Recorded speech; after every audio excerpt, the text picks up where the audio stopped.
中西春江さん、当時16歳。爆心地からおよそ4キロ離れた宇品の陸軍船舶練習部の練兵場で被爆しました。爆風で吹き飛ばされ、馬小屋の塀にぶつかった後遺症で、現在でも左肩がうまく上がりません。自宅に帰る途中、水を求める友人に何もできなかったことに対し、今でも自責の念に駆られると言います。家族と再会後も次々と亡くなっていく兄弟たち。原爆の恐ろしさと肉親の死、その壮絶な体験を語ります。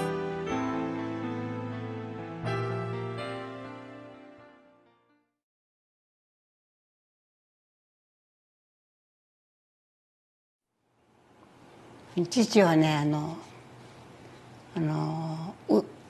陸軍領末省っていう宇品にありましたね。そこに軍のあれですけどね、そこに行っておりました。食料の関係、まあ貧乏でしたけど、まあ、幸せでしたけど、子供兄弟多かったでしょ。だからね父が言うのにはね、お前を学校に行かせると下もみんな行かさにいかんからね、小学校卒業したら缶詰工場へ行くようにということで、私まあ割と勉強できてた方で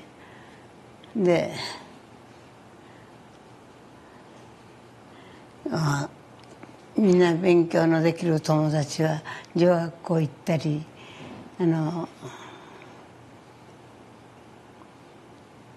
最低2校には行ってましたからね。まあ悔しかったよね。友達がねいわゆる今の観音中学ですよね、2校に行ってる姿を見てね、もう悲しくて、近所におった増井っていうご存知と思うんですが、増館って言って有名なねお金持ちのうちの家が隣だったんですけどね、そのお母さんが私の泣く姿を見てたんですよね。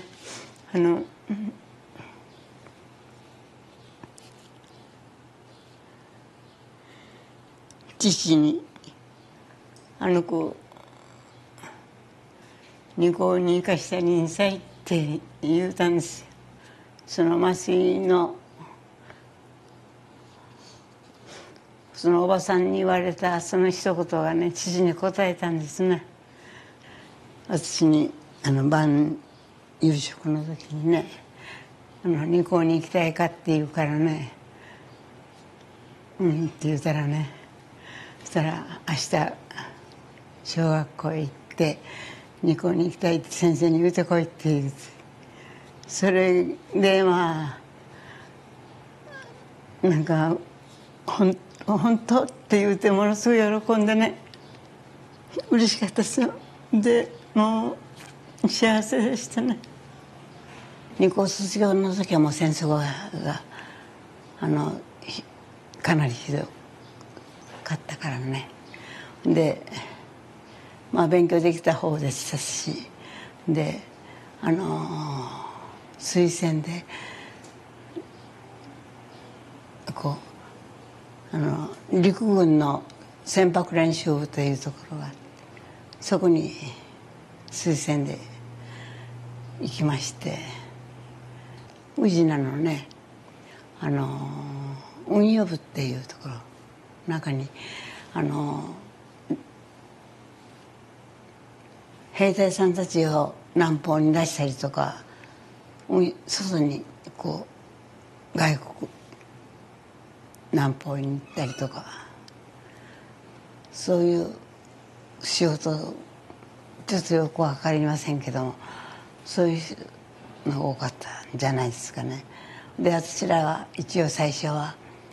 給仕のような形ですね、見習いで事務員の見習いということでそれをしてで筆行っていうんです、係番のお茶を出したりとかで、成績のいい子がいわゆる部隊長のかばん持ちをしてで、そういう仕事をしてる時がちょうど8月6日が来たわけです。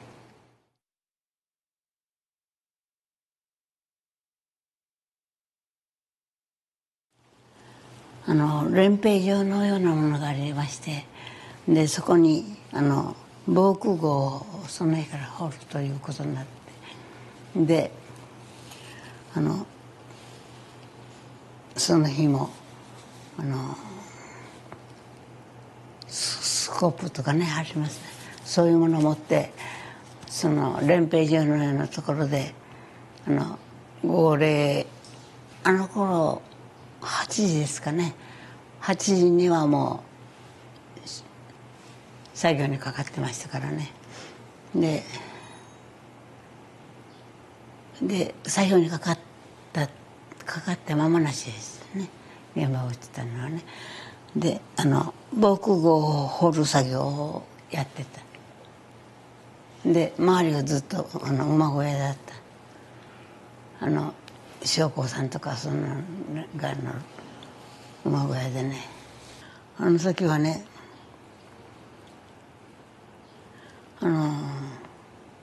瞬間ね、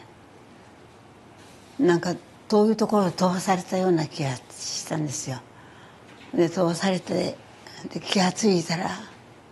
そんなに遠くではなかったように思うんですけどね。ただ練兵場ですから何にも障害物は何にもない。で防空壕を掘ってたでしょ。でその練兵場の周りに馬小屋があったんです。気が付いたら馬小屋の塀になんてぶつかってそこに気が付いた。私肩がねおかしいと思いませんか。何年か前にね、あまり肩が調子悪いからね、私そのことでなったんとは思ってなかったんです。で肩幅がちょっと違うんですよね、左の方が狭くて。とにかく手が上がらないし、こうただ痛かったというだけだったんですけどね。それ周りがね、そんなの私なんか傷のうちに入れなかったと思うんですよ。それぐらい周りがひどかったからね。近くにガスタンクが近かったからガスタンクが破裂したんだろうというみんながそういう噂したんですよ。みんな飛ばされてたんです。すごく飛ばされて、みんななんて土でしょ。でなんか黒土みたいなんで、みんな顔が真っ黒になってね、髪の毛が全部逆立ってて、本当に全部髪がこうなってて、それはすごかったですね、その時はね。なんでか門の方になだれていった。そしたら門の方に向かってね、なんていうか広い通りがありますね。その広い通りをバーッと人がね血だらけになってこっちに向かってくるね。でそれもう異常だったんですよね。で何かが違うというのがこう勝手にみんな想像で言ってたんですけどね。でまあ統制が効かないんですよね。でどこ行ったらいいやら分からんと、とにかくなんでか正門の方にみんなが行ったんで、やっぱり逃げようと思ったんですよね。で私らには命令があるまで動くなってということだって、で講堂のようなところになんか兵隊さんたちがこうむしろのようなのを引いて、そしたらあっという間にびっしり大きな講堂ですよ。で兵隊さんや市民の人らがねそのむしろの上になんか来た人やら分からん、とにかくどこから運んできたんか、とにかくそういう人らでもうびっしりになって、あっという間にね肺がものすごかったですよ。なんてウジ虫がね、卵が早く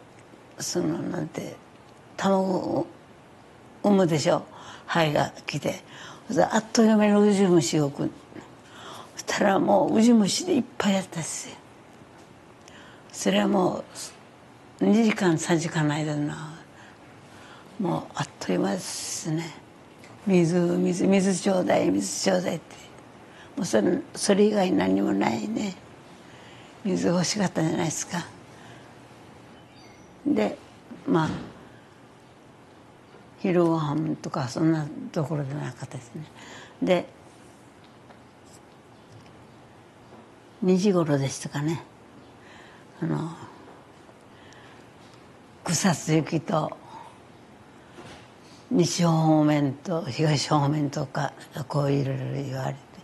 船でね送ってもらえるようにで集まって、でそしたら防空壕を掘るためにおった人の何人かが死んだんですよ、飛ばされて。それであの人が死んだこの人が死んだいうのが身近にこうあったでしょう。でちょっとショックやったですね。西方面って言われて、西方面のものは何時に集合ということで、草津に大きな船がね何台言うんですか、何艘って大きな船にね乗せられて、で草津まで行って、それで草津で降りたんです。もうみんな怪我してましたね。私も怪我してたけど、私なんかかすり傷でしたね。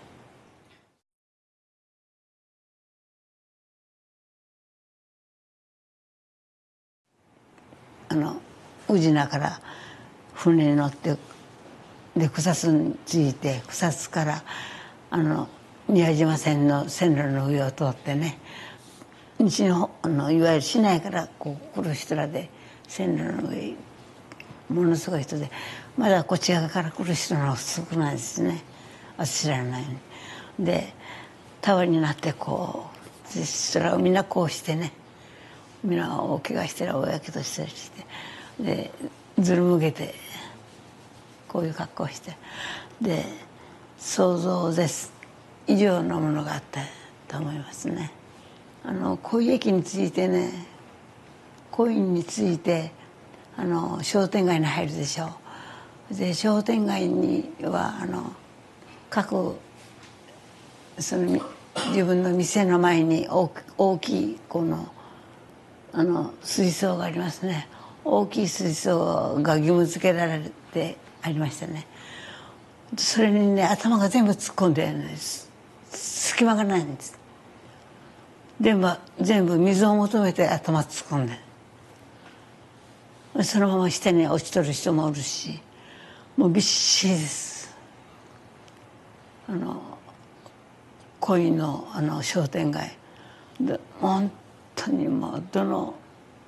水槽も皆そこをこう通って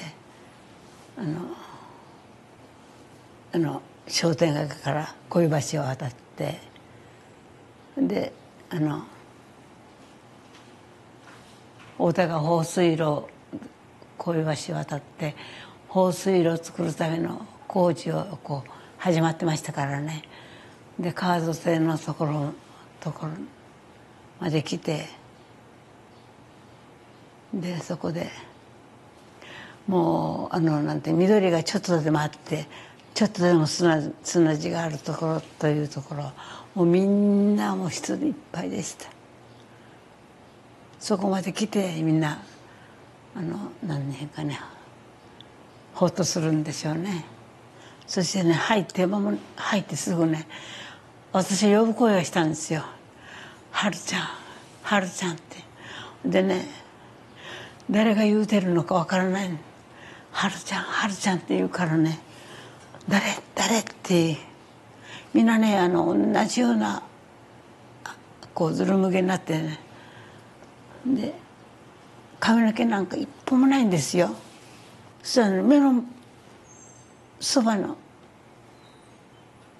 人がね「うちようちよ」って言うので、誰って言うたらね「うちよ」って「って言ったら「英子よ」って「英子いつもわからない」って言ったらね「岡本英子よ」って、もう髪の毛一本もないしね、顔はこんなんですよ。もうみんなそうだったんですよ。ここもねベルトのところにこうあるでしょ。ベルトとかちょっと二重になったようなところにこう皮膚にそれがついとるぐらい丸裸です。でもしっかりしてましてね、土橋でね建物疎開をしてを手伝って、お母さんの代わりに出てたんやって、建物疎開出てとって、でピカッと光ってねって、Aちゃんっていうのはね小学校の時からの友達でね、岡本英子ってなんでか背の高さとかそんなもん一緒でね、いつもね隣か後ろかだったんですよ。で机も2人で並ぶ机でしょ。でいつもね横か後ろか前かいう関係でね「はるちゃん水ちょうだい、水が欲しい」って言って、どうしようもなかったね本当に。私ね本当は白状なんじゃないかなと思ったね。A ちゃんの墓があったんですよ。だから A ちゃんの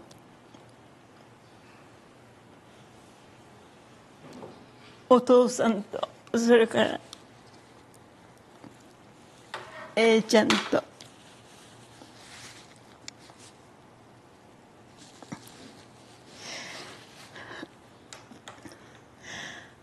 その日に死んでるんですね。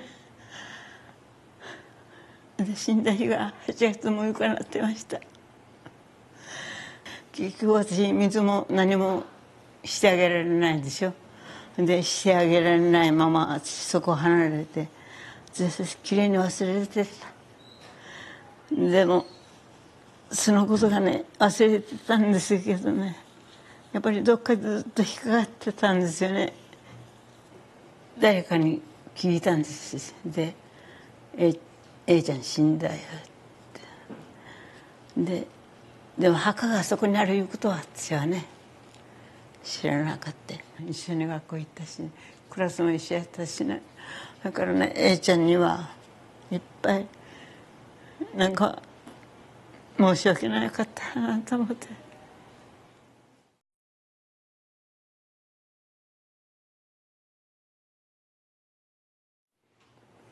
知った人に会ってね、で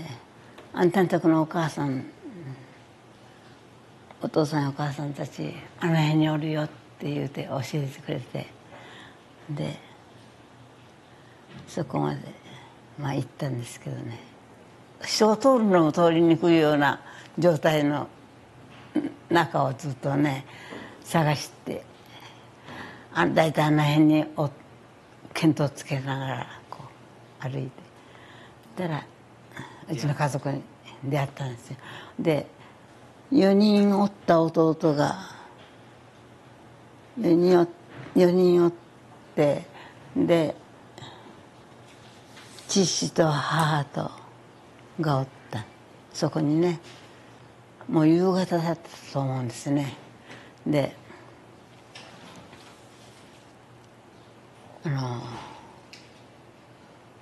もう私は死んだと思ったって、よう生きとったのってね、ものすごく泣いて、母がね大怪我してるんですよ。屋根が落ちて、ややこしいです。安物のね太田が放水路を作るのにいうことで仮設住宅のようなもんでしょ。そんな簡単な住宅に入ってた。だから全部ぺしゃんこでしょ。で上からこうで足は立たんしね。で父はやっぱり両麻酔によってやっぱり頭ブロックで怪我してよう帰ってきたと思うんですよね。3年のこと1年生の3年のこと1年生の子疎開を言われてたんです。で疎開が結局ね支度ができなかったからっていうことでね疎開させられなかった。で疎開できない子は学校に行くということで、私ちょうど学校に行ってて、で運動場で2人で向かい合って話をしてたところや。だから片方が右半分片方が左半分で戻ってくるところで母が迎えに行く時にね、で戻ってくるところで出会って連れて帰った。でその時にね私が忘れられるのはね三男の俊春っていう子がね私が好きだったんですね。お姉ちゃんってねものすごい後を追ってた。で、ね、この子が私の顔を見てねお姉ちゃんって言うたんですよ。その時にねやけどでねドロドロだった。ドロドロの体でね私に抱きつこうとしたからね、私ねもんぺのいいの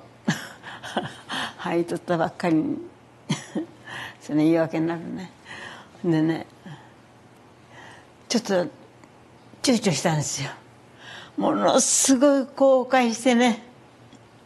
それからしばらくして死んだんですけどね、申し訳なかったなと。あの時の気持ちをね思うたらもう恥ずかしいてね申し訳なくてあれよ忘れない。でその下が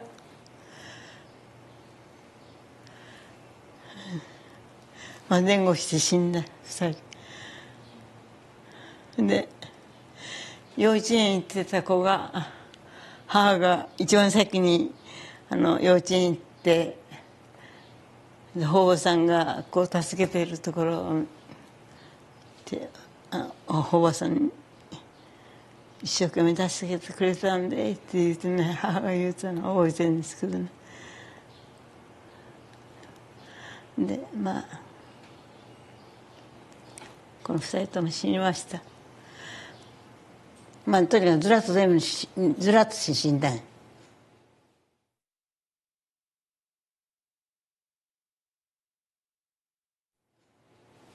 うちの地域に産婆さんで増田先生っていう方がおられますよね。産婆さんでね、立派な方でしてからね、もう自分のことをほっといてね、一生懸命尽くしてくださった方ですけども、佐々木まーちゃん、8月6日の日にね、まーちゃんが赤ちゃん生まれるんよっていう声聞こえるんですよ。で、まーちゃんに赤ちゃん生まれるって、まーちゃん言うたら誰のことや、まーちゃん言うたらまーちゃんかいなった。でやっぱりザーザーしてても聞こえるんですね、それはまーちゃんで、やっぱりまーちゃんです同級生で年が2つ上だったんです。遅れて学校行ったんですね。赤ちゃんが生まれるっていうことで、マサ先生マサ先生って川沿ってみんなが走って探したみたいな。で探して、先生も怪我してその怪我をしてたのになんていうかまーちゃんを見てたからね、でまーちゃんを見に土手で集まってるあちらにね、トウキビがあるでしょ。トウキビ高いからあれを抜いて持ってこいって、でトウキビを持ってきて抜いてね、みんなで囲いを作って、でそれにみんな着てるものをこう囲いにして、月明かりやらなんかで毎日燃えてるから明るいんですよ。で明るいから人に見られるじゃないですか。人いっぱいですからね。それに囲いをして着てるもの脱いで言うて脱いで、でそれにかけてね、見えないようにして、で赤ちゃんを出産したんですよ、8月6日でね、男の子だったんですよ。で痛いよ痛い、片方の足をブラブラだったんです。だから産みにくかったんですよ。大変だったので「頑張りなさいよ頑張れ頑張れ」言うて先生が言うてね、でもう私らも「おばあちゃん頑張りなさいよ」言うてね言いながら、もうそういう一コマありましたけどね、結局赤ちゃんは男の子が生まれて、で男の子よって生まれた後ね、男の子よってみんな「よかったな」って、みんな「よかったな」って喜んでね、でもまーちゃんは死にましてね、すぐね。で妹さんがその子供を連れて呉へ連れて帰るということでまあそういうことだったけども、風の便りで一月経たないうちに死んだということを聞きましたね。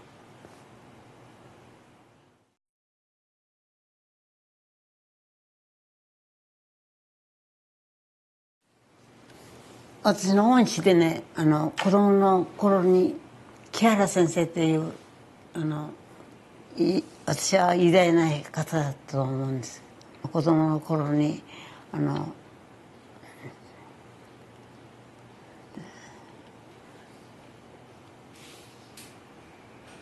お習字とか出産とかね、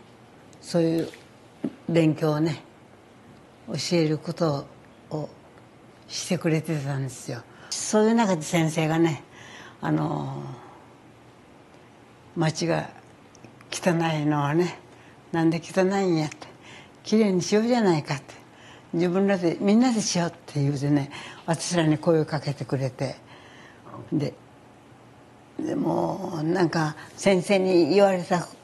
たことで、なんか自分らでできることが嬉しくてね、で楽しくこう活動を始めて掃除をすることから始めて、一番最初掃除をすることから、楽しいこともしようということで山登りもしたりとかね、でそういうことを賛同してくれるお母さんたちもがおってね、でお弁当作ってくれたりとかおにぎりを作ってくれたりして、でそういうなんていうかね、ものが少しずつこう芽生えていったと思う。大きな運動につながっていったと思うんです。自分たちのことは自分たちでやっぱりやっていこうというのがあったと思うんですよ。で子供たちも